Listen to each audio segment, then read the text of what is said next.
we are joined by Mr. Zafar Masood, President, Bank of Punjab, which is the second largest public sector bank in the country. He is a seasoned banker with 27 years of experience and focus on development finance, and has previously worked in Barclays Bank and Citibank, Dubai Islamic Bank, and American Express Bank. My first question, and this will be to Mr. Zafar Masood from BOP, would be around, you've signed the code now. Why is this important to you as a bank from a strategy perspective? And how do you see BOP's role, given the role you've already played in the SME space, clearly as one of the market leaders? What role do you think you'll play in driving the code forward? Over to you. Thank you, Andrew. Yes, it's indeed, as you said, it's not just a big day for you, it's a big day for all of us.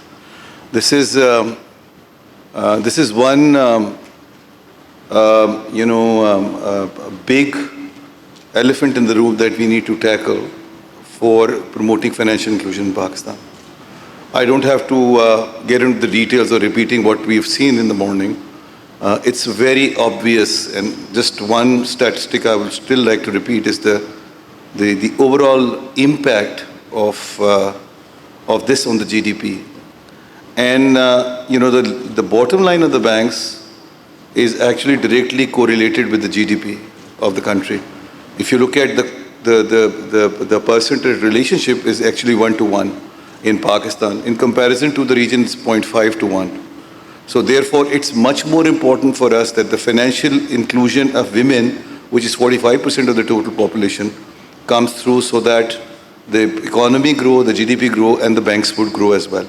It's a long-term proposition, but we have to start, and this is the first step in that direction. Andrew, I'll just take the advantage of my presence on the stage right now and share with everybody that we are so motivated with what the code could bring to the table that we've decided as Pakistan Banks Association to sign the code as well. So we'll be signing the code later on.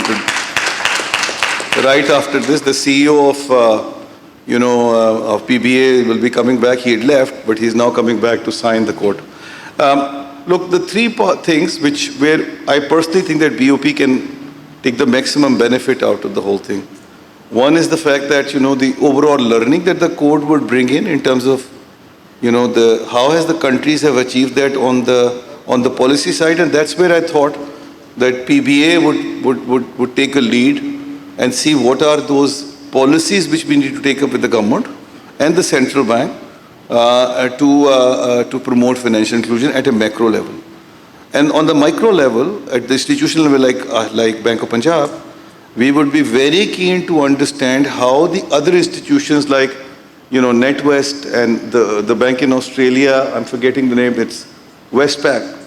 Yeah, they have done some phenomenal work in this space, and we would like to learn from them through the code of what we can do in terms of structuring and offering those products.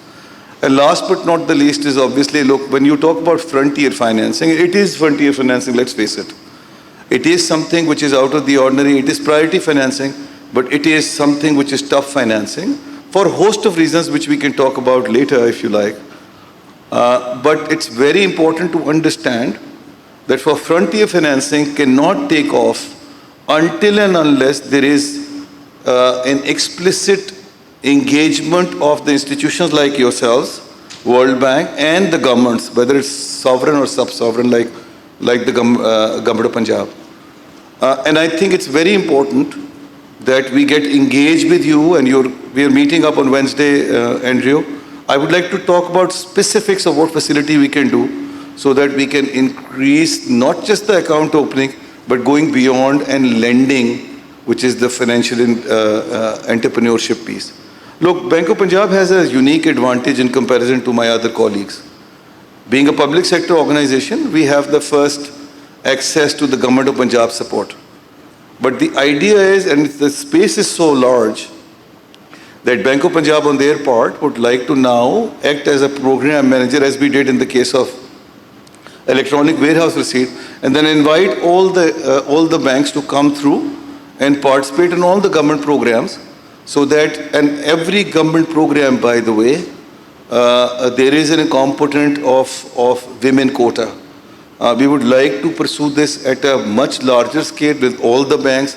This is on our part as a contribution towards, the codes initiative, and we'll be happy to talk to you and take it on from there. Thank you. Fantastic. So you heard it here, folks. We've got the Banking Association now signing up, and we've also got a commitment to develop lending proposition for women, learning from international best practice.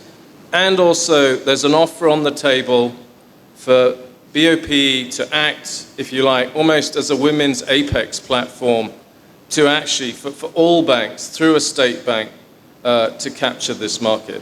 And the government of Punjab, because In we happen conjunction. to be owned majority by the government of Punjab, so we, by default, has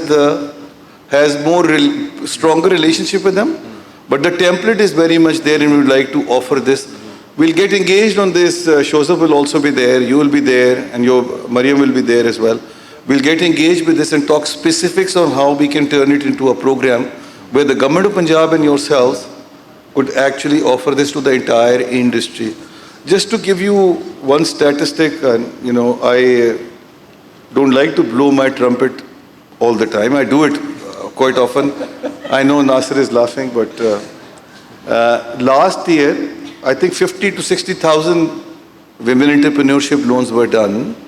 30,000 of them were done by BOP alone. And this 2024 I'm talking about. Only because, and this is my trumpet that I was blowing, but the fact is that we had a big advantage of the Government of Punjab programs on agriculture and SME. I would like this to open up to everybody. Trust me, I'll be the happiest man if I'm only 3,000 and Nasir and Irfan Bhai are 30,000 each. I'll be happy to be at 3,000 only. It's fine, really. Great. Thank you. In terms of what some of your learnings have been so far on the journey that you've all taken with the women, and in the light of that, what do you plan to do next? So, the biggest learning, and, I prompted this to Horace on purpose because this is something which is path-breaking, really.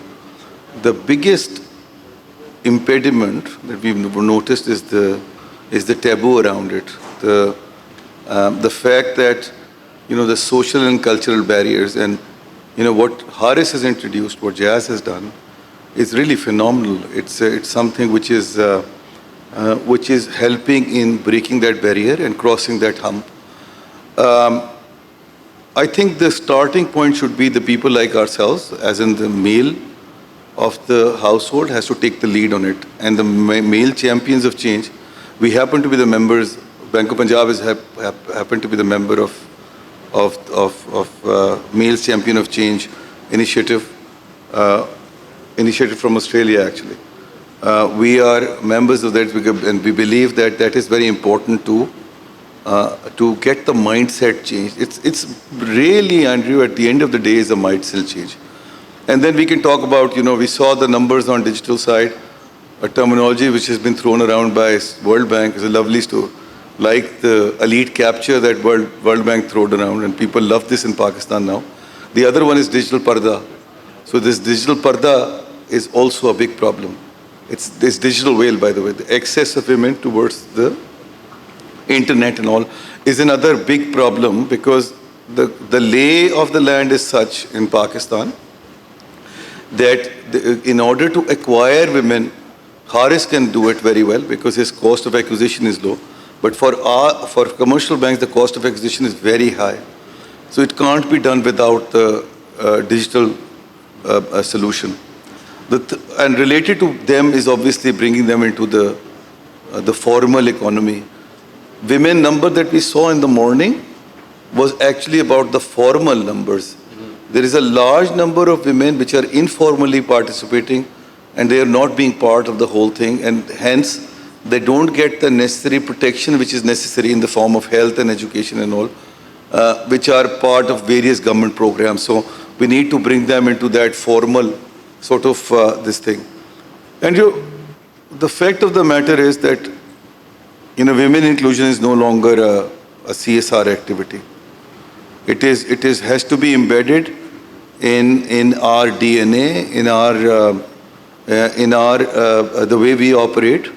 Until unless we pursue this as the main proposition in our offering, whether it's product offering or marketing or whatever, or digital solution, I don't think we'll be able to get anywhere in terms of our economic development.